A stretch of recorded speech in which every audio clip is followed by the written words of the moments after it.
Benni macallisa yoo ilmaan abba tokko walaatu qabeen walii guba lubbuu wal ijjeessuun eenyuyyuu hambaatu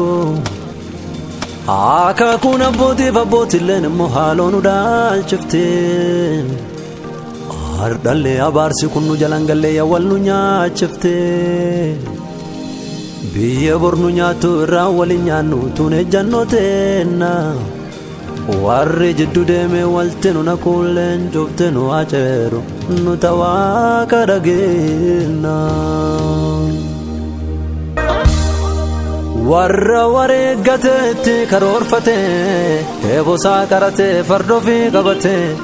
fardi yaasa guura cuf walitti duula guyyaalleen dukkana maal barri akkana jedhee an sodaannaa nafuurri qulqulluun dhuganaa mul'ise dhugarraa tundaa'ee sagalee waaqayyoo hubannaan dubbise kun cufti mallattoo bara muummee ta'u ati irrifatini naan jennaan argadhee tasgabbii hafuura galati isaan badini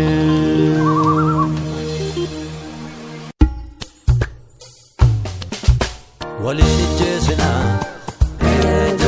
biyyeen galati hin qabdu seelaa namuun du'a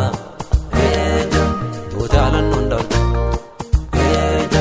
nami haaloo duulee haqarduu hin ka'u nama dhiiga taanaan immoo sammuun fayyan ta'u akkam nami nagaan orofii tiffatee obrofii qodhatu kaan nagaan baratee banee wabbaafatu waan hin balleessiniin deegiinsa jiga lubbuun ilmaan namaa waaqdura wal qixaa billaar ka qabaniif kaaniin ijjeessanii lubbuun uuma qabdi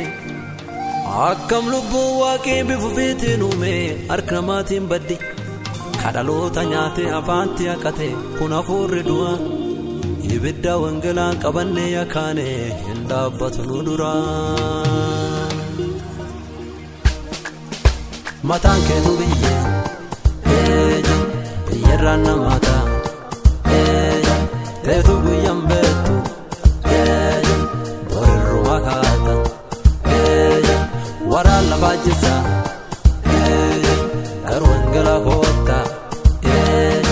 hadhugatan